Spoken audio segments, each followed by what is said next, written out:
Indian magic department दुनिया के 10% चक्रवात भारतीय तटों पर आते हैं। यहाँ देश की 40% आबादी। जानिए तूफानों से कैसे बचाता है मौसम विभाग। हाल ही में आए ताऊ ते तूफान को लेकर अलर्टनेस और तैयारी ने सैकड़ों भारतीयों की जान बचाई। इसी तरह अब यास को लेकर तैयारियां युद्ध स्तर पर जारी हैं। भारतीय मौसम विभाग IMD का इसमें सबसे बड़ा रोल है। इसने अपने सिस्टम को अपग्रेड कर निगरानी और चेतावनी को पुख्ता और भरोसेमंद बनाया है। इससे 7,500 किलोमीटर लंबी भारतीय तटरेखा के पास रहने वाली देश की करीब 40% आबादी की हिफाजत के लिए वक्त रहते कदम उठाए जाते हैं। जानिए इंडियन मीटियोरोलॉजिकल डिपार्टमेंट के इंडियन मैजिक डिपार्टमेंट बनने की वजह। मौसम विज्ञान के क्षेत्र में आत्मनिर्भर बना भारत। एक समय था जब भारत तकनीक और मौसम विज्ञान की दुनिया में पिछड़ा हुआ माना जाता था। उसे दूसरे देशों पर निर्भर रहना पड़ता था। आज हालात बदल चुके हैं।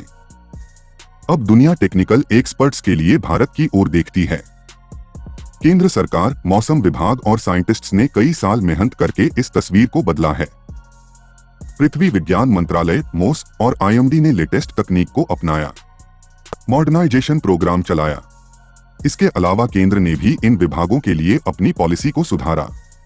इसके चलते तूफानों की निगरानी और अलर्ट भेजने के सिस्टम में बड़ा सुधार हुआ है। यही वजह है कि तैयारियां काफी पहले से और पुख्ता हो रही हैं।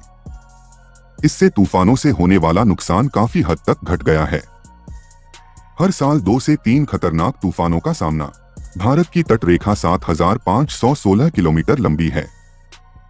इससे सटे इलाके हर साल दुनिया के करीब 10% तूफानों का सामना करते हैं। इस लिहाज से ये सबसे ज्यादा चक्रवात प्रभावित क्षेत्रों में आता है।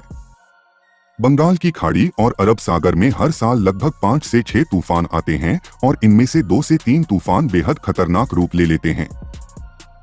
4 पॉइंट पर काम, जिससे IMD ने जानमाल का नुकसान कम किया। पहला, भारत तूफान, बाढ़, सूखा, भूकंप, भूस्खलन, लू, शीतलहर, बवंडर, भारी बारिश जैसी कई प्राकृतिक आपदाओं का सामना करता है। IMD ने इनके लिए जोखिम प्रबंधन का प्रोग्राम तैयार किया है। दूसरा प्रोग्राम 4 चरणों का है।